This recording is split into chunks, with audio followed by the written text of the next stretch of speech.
estamos começando mais podcast do Fiusa. E aqui vocês vão conhecer a galera que trabalha na nossa escola e pessoas importantes da nossa comunidade de Jardim Conceição. Eu sou a Sofia e esses daqui são os meus parceiros. Olá, sou a Giovana. Olá, sou a Sara. Olá, sou eu. E nós somos do 5º ano F. E o nosso convidado de hoje é casado, tem 61 anos e desenha como poucos. É professor de artes há mais de 20 anos. Professor Jorge, palmas para ele. Obrigadão. Professor Jorge, obrigado por ter aceitado o nosso convite. Eu que agradeço. É legal estar aqui. Para começar o nosso bate-papo, nos conte como começou sua carreira na educação. Na educação, eu comecei a fazer... Bom, lá para trás eu trabalhava com publicidade. Eu tinha uma pequena agência de publicidade com um amigo, nós éramos sócios. Só que publicidade começou a ficar muito maçante, uma profissão que exige muito. Às vezes eu chegava no trabalho segunda-feira às 8 da manhã e voltava para casa na quinta-feira à noite. E ficou muito estressante, enfim. Aí eu comecei a fazer um curso de aquarela, para aprender a usar a tinta aquarela e tal. E gostei demais. E aí comecei a me aprofundar mais, comecei a conhecer pessoas. E aí eu fui conhecer o Instituto Tomi Otaki, que fica ali em Pinheiros. E é um instituto de artes, ligado à arte. Ele tem exposição, tem galeria e tinha um setor educativo. Eu fiz 2 cursos de arte e educação lá. E a partir daí eu comecei a dar aula em escolas de arte e ONGs, ONGs, né? Organizações não governamentais, que tinham cursos de arte. E adorei dar aula. E aí eu comecei a dar aula como eu disse, em escolas de arte, em ONGs, e não parei mais. Em algum momento lá para frente, conhecendo pessoas, tinha um amigo que era coordenador do departamento de arte de uma escola bem grandona, particular, que fica na Granja Viana. Na verdade, fica ali perto do Templo Zulai, um templo budista chinês, e essa escola é do mesmo fundador do templo. Só que aí precisava de um professor de artes lá, mas eu não pude pegar a vaga porque eu não tinha curso em artes. E aí eu fui fazer artes visuais na Unesp. Eu prestei vestibular de novo, fui aprovado na primeira turma e entrei na Unesp. Fiz 6 anos de artes visuais, arte e educação. E daí prestei concurso em São Paulo e Osasco, fui aprovado em ambos e comecei a dar aula. Aula no ensino formal, porque aula não formal, aula para escolas de arte e afins, como eu disse, eu comecei a dar em 2000, ano 2000. Quando chegou no Fiusa? No Fiusa eu cheguei em 2020. Trabalhei nem 2 meses e tive que parar por conta da pandemia. E aí a gente ficou 1 ano e meio, acho, dando aula online. E de lá, 2020 para cá, eu tô no Fiusa. Antes eu dei aula no Messias, que é aqui perto, e ainda antes no Céu Saramago. Eu comecei a dar aula em 2018 na rede de Osasco. No mesmo ano eu comecei em São Paulo, na rede municipal de São Paulo. Aqui em Osasco eu comecei no Céu Saramago. Dei aula lá 2 anos, aí aconteceu uma confusão, acabei tendo que sair, e aí me removi para o Messias. Dei aula lá 1 ano, e aí apareceu uma vaga aqui, me falaram bem da escola, que tinha uma vice-diretora na época bem legal, que tinha uma sala de artes. Aí eu vim conhecer a escola, gostei e pedi transferência para cá. Quando chegou aqui, qual foi o seu maior desafio? Eita, meu maior desafio não foi muito diferente do desafio que eu enfrentei no Messias ou até no Saramago. Apesar de que no Saramago foi um pouco mais complicado porque foi meu primeiro ano de aula no ensino formal. As aulas que eu dava antes eram escolas de arte, como eu disse, em ONGs, em cursos de arte. Então estava lá quem queria estar. Só estava fazendo o curso quem queria fazer o curso de artes mesmo. Então não tinha muito problema assim de ter que ficar lidando com pessoas que estavam lá meio que obrigadas e tal. E é uma coisa que eu senti na escola de ensino formal, quando eu entrei lá no Celso Saramago, e aqui também acontece, de você perceber que tem crianças que só vêm para a escola porque os pais obrigam. E essas crianças geralmente dão bastante trabalho, né, para gente, para nós professores. E aí a gente tem o trabalho de convencê-los de que é bom para eles vir para a escola. E esse é um grande desafio.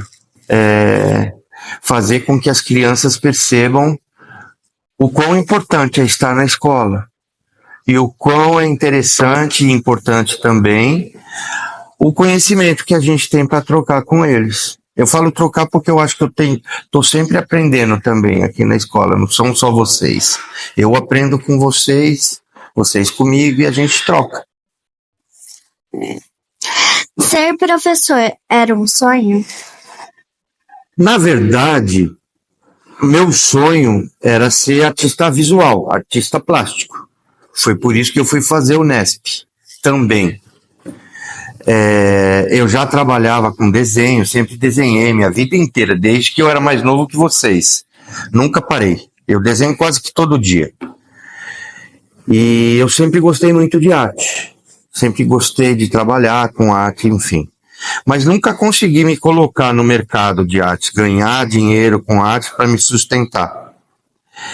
E aí, dar aula passou a ser uma alternativa para isso, para quem gosta de arte, mas não conseguiu ainda se projetar como profissional em artes e tal. Então comecei a dar aula em escolas particulares, coisas do gênero, e depois em escolas de ensino formal. Eu fui aprendendo a ser professor, e conforme eu fui aprendendo, eu fui tomando gosto pela coisa. É interessante você perceber que o que você tem para dizer muitas vezes interfere na vida das pessoas, que elas vão embora com aquela coisa, enfim, com parte do que você passou para ela e tal. Isso é uma sensação bem legal. Encontrar pessoas depois e falar, aquilo que você falou para mim, aquela coisa que a gente fez juntos, aquela coisa que eu aprendi com você, ou então que a gente conversou e tal, foi fundamental para mim. Isso é bem legal. Então eu gosto de ser professor. Não foi um sonho, mas passou a ser uma realidade. Já teve outras profissões? Nossa. Você tem 5 minutos? Eu comecei vendendo coquinho queimado na rua. Eu tinha 12 anos e achava que eu precisava ter o meu dinheiro. Aí eu saía da escola e no caminho tinha um senhor que vendia coquinho queimado. Ele fazia lá e tal. E eu perguntei se ele não precisava de um ajudante. Aí ele resolveu me dar um emprego. Eu ganhava uma graninha bem mirrada na época. Mas minha mãe achou legal o fato de eu querer trabalhar e tal, e me deixou lá. Só que teve um problema. Eu comia quase que meu salário inteiro do coquinho queimado. Porque eu ficava ali sozinho e tal, aí eu ia comendo. Quando veio, eu devia mais do que tinha para receber. Não deu muito certo. Daí, depois de um tempo, eu comecei a estudar no Bradesco, na Fundação Bradesco, no primeiro ano do primário, que hoje é chamado de Fundamental 1. E essa época eu estava já na 6ª série, essa época do coquinho queimado. Depois eu passei então a estudar à noite, com 13 anos, e no final desse primeiro ano que eu comecei a estudar à noite, já tinha feito 14 e daí eu comecei a trabalhar como contínuo no Bradesco. Contínuo é a mesma coisa que office boy. A gente pegava coisa de uma carta do departamento que trabalhava, ia levar no outro departamento, enfim, só que eu ficava só dentro ali do lugar que é chamado Cidade de Deus, no Bradesco. Depois eu trabalhei lá, eu fiquei no Bradesco 5 anos e meio. Depois de 1 ano e meio fui promovido para escriturário, e aí trabalhei mais alguns anos lá. Aí saí, eu pedi demissão, eu não aguentava mais trabalhar em banco. Aí saí, só que daí eu não arrumei outro emprego mais interessante, eu fui trabalhar num negócio que chamava Logicred. Era uma empresa de financiamento, fazia empréstimo para as pessoas. E eu ficava no balcão de atendimento. Aí me transferiram para um posto avançado que ficava no Jardim Novo Osasco. Eu ficava dentro de uma loja de móveis, num balcãozinho que tinha lá, e eu atendia não só aquela loja, mas todas as outras lojas que tinham, porque essa loja de crédito também fazia crediário.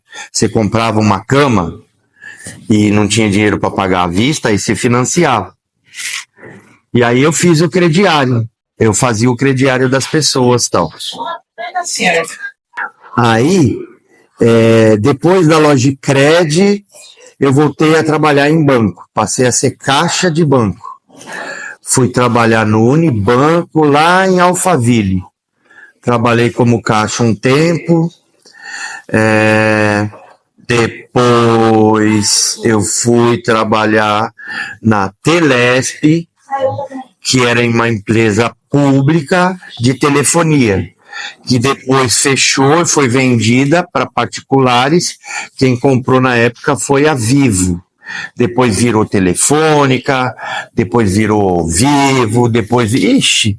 E aí foi embora. Só que quando ficou particular eu já não estava mais lá. E aí, quando eu estava na Telesp, eu estava numa idade que era assim, eu queria muito trabalhar com publicidade.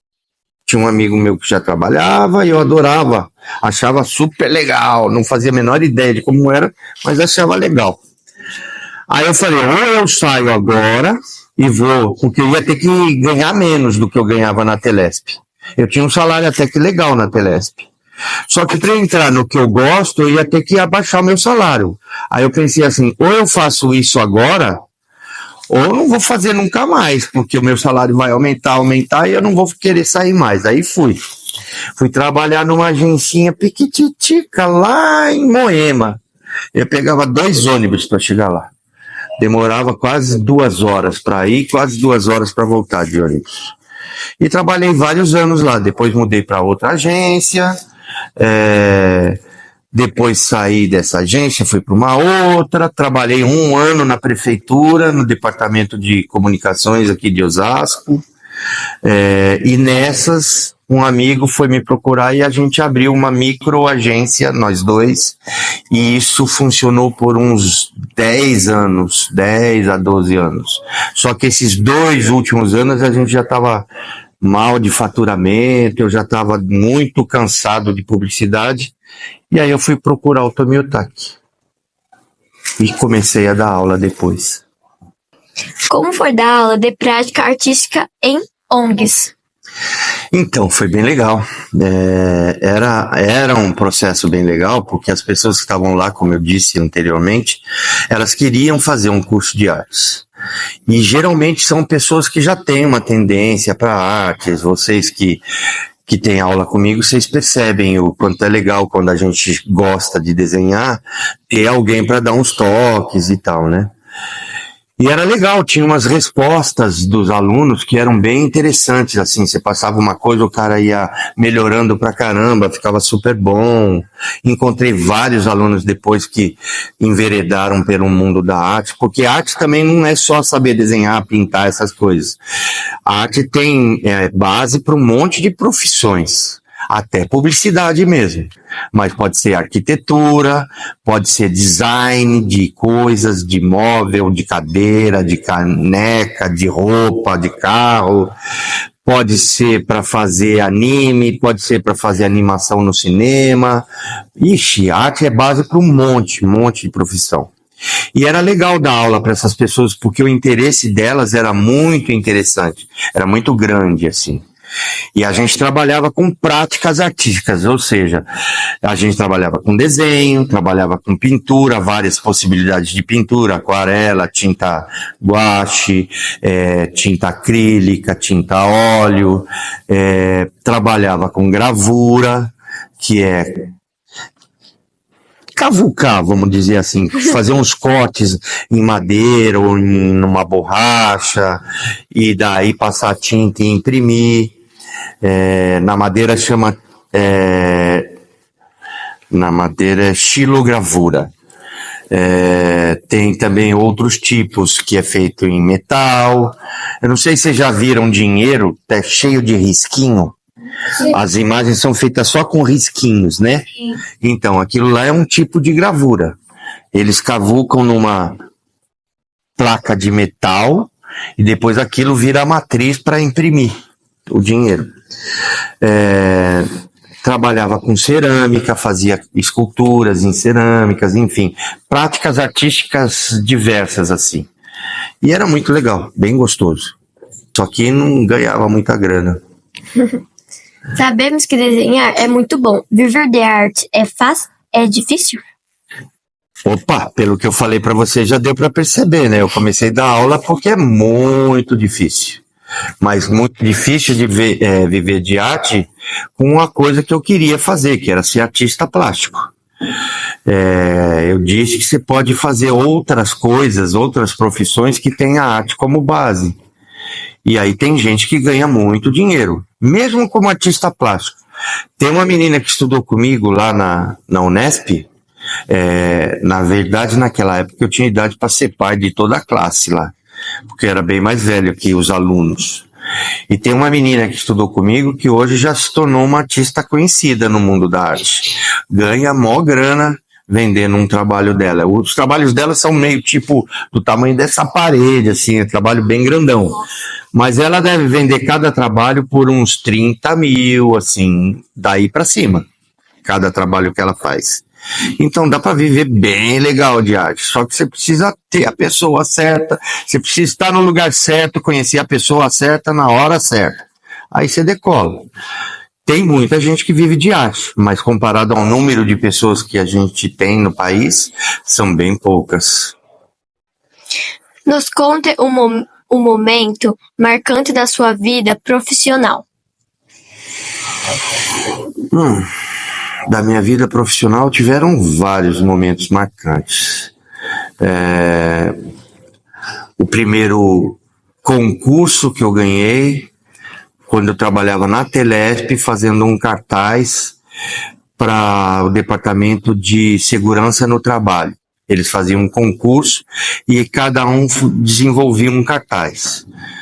Aí eu fiz, pela primeira vez eu participei, ganhei em primeiro lugar.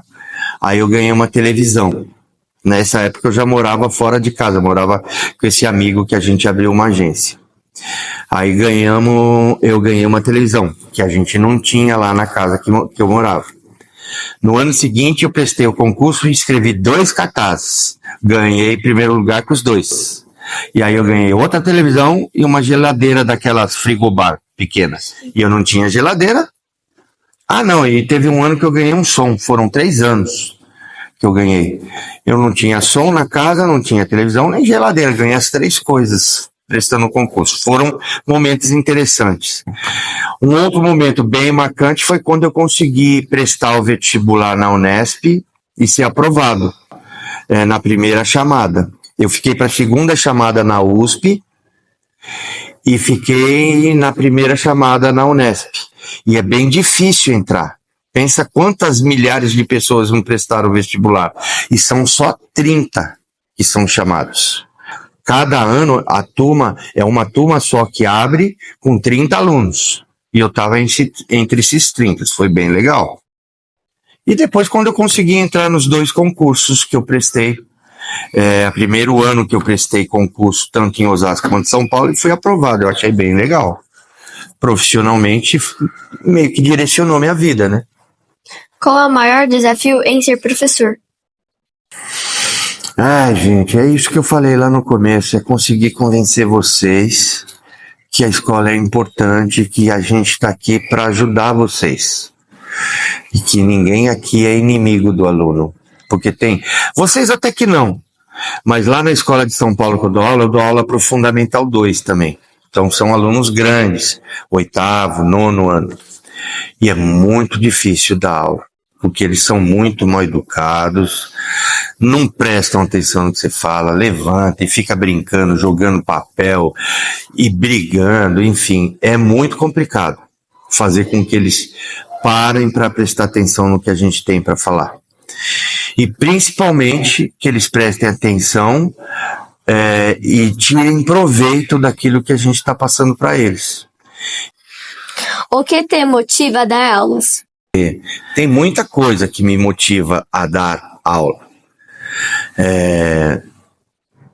Uma delas é aquilo que eu falei. Você vê na sala alguém que está tirando um baita proveito do que você tem ali para trocar com ela. Que você vê essa pessoa crescendo, melhorando no processo delas. E arte é importante dizer que não é uma matéria só para aprender a desenhar. A arte ajuda a pessoa a pensar melhor, a ficar literalmente mais inteligente, porque aumenta os neurônios, mexe com os pedaços do cérebro que outras disciplinas não mexem.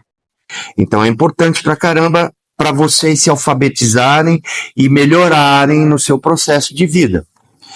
E é legal quando a gente vê isso acontecendo.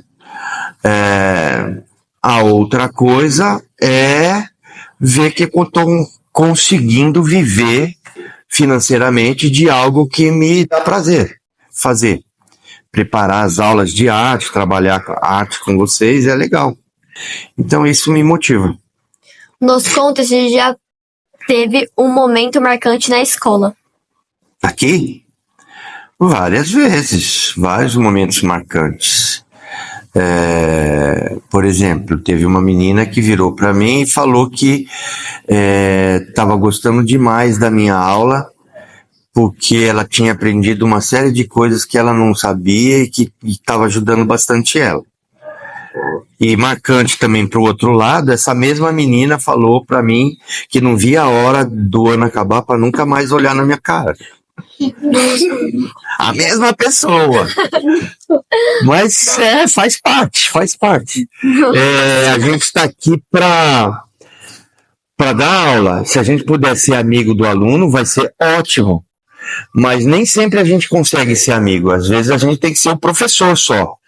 E a minha função é exigir de vocês uma série de questões que precisa para a aula acontecer. E às vezes a gente fica chato nessas horas. Mas, enfim, tiveram vários momentos marcantes bons. Muitos. Tipo, aluno que se forma no 5º ano e vem te abraçar chorando, falando que vai sentir saudade, você chora junto, enfim. É bem legal. Qual é a sensação de identificar que o aluno desenha bem? Bem legal. Bem legal. E é mais legal ainda quando você percebe que ele está melhorando o desenho dele nas suas aulas. E tem vários alunos que eu falo para os pais para procurar uma escola de artes, porque vai ajudar bastante a aprimorar mais ainda. É bem legal, porque daí a gente começa a trocar figurinha com o aluno. Vai além do negócio de arte alfabetizante, assim. É uma arte que fica mais pela arte mesmo, é legal. Tem algum artista, pintor que admira? Isso também é outra pergunta bem complicada, porque tem muitos artistas que eu admiro. Muitos. Se eu tivesse que escolher um só, eu acho que seria o Van Gogh, que é um artista que teve uma vida muito barra pesada, muito maus. Pra você ter ideia, ele é hoje, provavelmente, o artista que foi vendido o quadro mais valioso da história até hoje. Talvez não seja mais ele, mas ele já foi isso. O quadro dele foi o que atingiu o maior valor. E ele não conseguiu vender um quadro em vida. O único quadro que ele vendeu em vida foi para um crítico de arte lá em Paris, que comprou um quadro dele por uma merreca de pena. Por pena. Porque ele estava passando fome. E ele era meio abilolado, o Van Gogh. E ele não fazia outra coisa, ele fazia o que fosse preciso para trabalhar com arte só, com pintura. E ele não conseguiu vender um quadrinho só em vida. Depois que ele morreu, o irmão que ajudava ele morreu também. Só depois de vários anos é que a viúva do irmão conseguiu montar uma exposição com os trabalhos dele e daí encheu. Muita gente foi ver, ele começou a fazer sucesso e daí começou a vender adoidado os trabalhos dele. E ele é muito bom, eu gosto demais do jeito que ele pinta, as coisas que ele faz e tal. Então, se eu tivesse que escolher um só, seria o Van Gogh. Sua esposa também é professora? Não, ela só é musa inspiradora. Ela trabalha hoje numa empresa de advocacia que faz registro de patentes e marcas. Mas antes ela trabalhava numa editora. Falando em aula, como você era quando estudava? Era bom aluno? Eu era. Eu falava pra caramba na sala. Tanto que um professor me colocou um apelido de Trovão. Porque além de falar muito, eu falava alto pra caramba. Só que eu era bom aluno. Pra vocês terem uma ideia, no primeiro ano do primeiro grau do Fundamental 1, que era primeiro ano do primário, eu passei em primeiro lugar da classe. O segundo também, o terceiro também. No quarto ano não, porque já eram várias matérias, várias disciplinas. Mas eu sempre passei com 9, 10, enfim. Só que depois eu comecei a trabalhar, aí comecei a ficar mais... Aí eu fui ficando com umas notas um pouco mais baixas, fui ficando de recuperação, mas nunca repeti de ano. Depois eu entrei num curso de segundo grau, que também era profissionalizante, mas que não era a minha praia, e daí eu parei no segundo ano, fui fazer colégios públicos, né, da escola pública e tal, e depois fui trabalhar com publicidade. Entrei em publicidade, fiz 1 ano e meio e parei. Eu achei que eu não precisava continuar por conta do que eu estava aprendendo lá e, enfim, pagando faculdade, eu achava que dava para tocar sem a faculdade. E deu mesmo, durante muitos anos. Mas aí eu precisei voltar para a faculdade para fazer arte. Tem alguma lembrança da época que você estudava? Muitas. Nossa. Eu lembro que quando eu estava no segundo ano do primário, ou segundo ano do Fundamental 1, eu participei de uma peça de teatro que era do descobrimento do Brasil. E aí me colocaram de cacique, que ia receber os portugueses. E aí eu já falava alto pra caramba e falei assim meio com aquele estereótipo que a gente tinha de indígenas antigamente e tal, né? Mim, não sei o que, mim, tá, não sei das quantas, e bem alto assim, eu era gordinho já, com aquele penacho na cabeça, sem camiseta e com aquela sainha de indígenas e tal, e todo mundo ria, mas eu fiz o maior sucesso, foi mó legal. Depois eu participei de uma peça quando eu já estava estudando à noite, que eu estava na 8ª série, eu fiz um advogado, e aí eu lembro que eu também fui bem, falei até para a diretora da escola ficar quieta para não atrapalhar a peça, vai vendo a coragem, todo mundo riu nessa hora. Quando eu passei em primeiro lugar no primeiro ano, depois no segundo já não foi tão assim, mas o do primeiro ano achei mó legal. Ganhei um prêmio da professora, foi muito marcante. Quando não está trabalhando, como você gosta de aproveitar seu dia? Quando eu não estou trabalhando, muitas vezes eu estou em casa trabalhando, porque eu preciso preparar as coisas que eu tenho que trazer para a escola, ou fechando coisas que eu não consegui fechar aqui. Mas quando eu tô de boas, eu saio com a minha esposa, a gente vai no cinema, vai no teatro, vai viajar para algum lugar rápido, principalmente nas férias. Mas eu gosto também de fazer as coisas em casa, de cuidar do jardim, essas coisas. E muitas vezes eu tô desenhando. Agora vamos fazer algumas perguntas rápidas. Que deixa você feliz?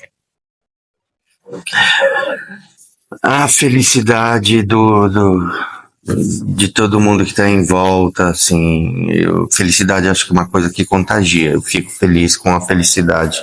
Quando o mundo, as coisas estão felizes e tal. O que deixa você bravo? Falta de educação, desrespeito, falta de respeito. Calor ou frio? Se tiver que escolher, o frio.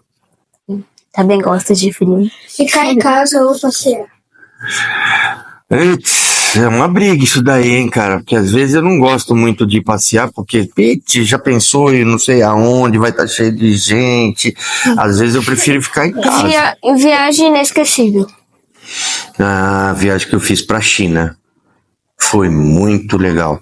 Eu fiz com a Unesp, porque eu e uns amigos que tínhamos um grupo, nós conseguimos aprovar um trabalho de artes num salão de artes lá em Pequim, que é a capital, uma das capitais da China. A outra é onde é que tem mesmo lá a parte comercial da China, Hong Kong. A outra é Hong Kong, mas a capital oficial da China é Pequim, também chamado de Beijing. Então a gente tinha esse salão de artes lá. E na época, na Unesp, estava instalado o Instituto Confúcio, que é um instituto que divulga a cultura da China, ensina a língua do país e tal. E o maior Instituto Confúcio do mundo foi considerado esse aqui de São Paulo, que estava na Unesp. Por conta disso, o reitor da Unesp foi convidado para discursar no aniversário de 80 anos da Universidade de Hubei, que adivinha aonde fica? Que cidade fica?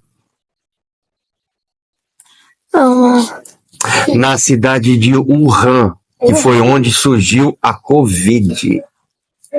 Só que eu fui para lá em 2011, bem antes da Covid. Não tinha nem nascido. E aí eu fui lá conhecer a China, foi muito legal. Conheci a muralha da China, conheci a Cidade Proibida, conheci o Jardim de Verão do Imperador, conheci o Museu da Seda, e nossa, conheci muita coisa. A China é muito diferente e ao mesmo tempo muito parecida com a gente aqui, foi muito legal.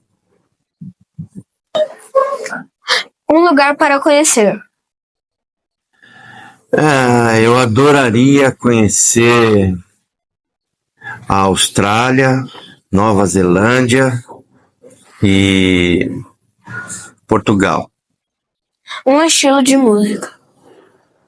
Também é outra briga, porque eu gosto muito. Se eu ouvir a minha playlist, vai ter de Bach, que é um compositor clássico, erudito, até pagode.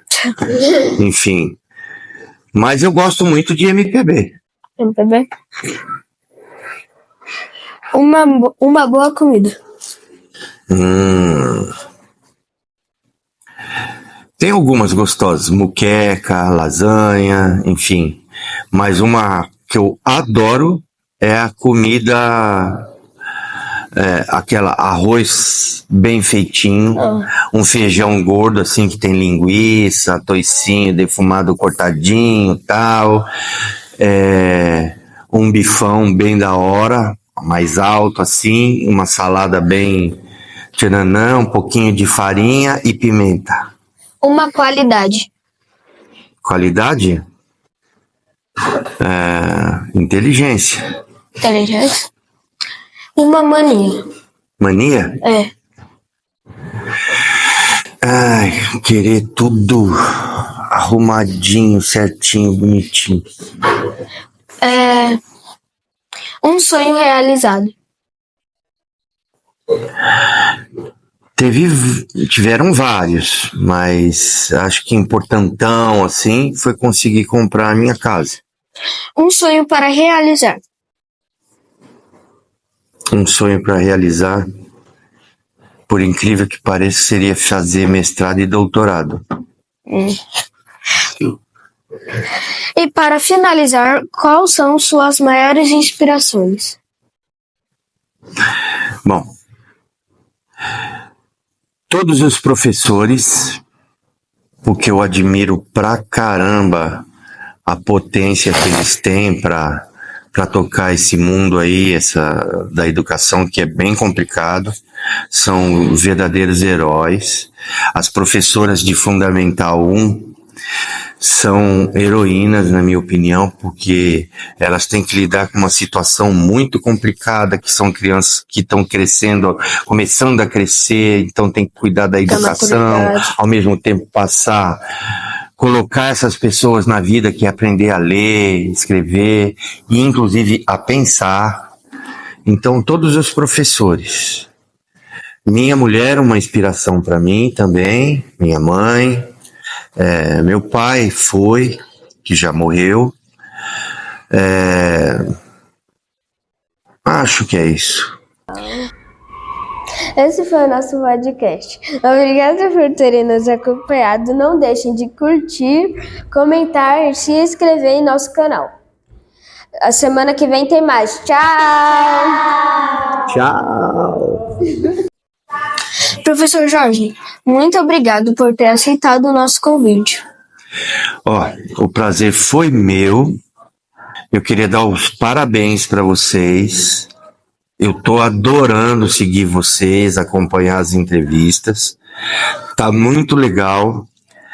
Parabéns pra caramba pra professora Juliana. Que baita iniciativa dela. Porque ela transformou vocês em protagonistas, né? Vocês deixaram de ser espectadores, de ser curtidores, para serem os caras, as pessoas que estão produzindo, que estão fazendo. Eu citei até esse projeto no concurso de desenho que teve lá, que muitos de vocês participaram, que era para um concurso federal, que era para falar de cidadania digital. Eu fiz. E eu usei esse projeto como exemplo para os alunos, porque não tem nada mais representativo de cidadania digital do que esse projeto aqui, que inclui vocês efetivamente no mundo digital como protagonistas, como autores, como executores, produtores de arte digital, enfim, de comunicação digital. Então, parabéns pelo projeto de vocês. Eu estou realmente, assim, envaidecido de estar aqui. Legal? Esse foi o nosso podcast. Obrigada por terem nos acompanhado. Não deixem de curtir, comentar e se inscrever em nosso canal. A semana que vem tem mais. Tchau! Tchau.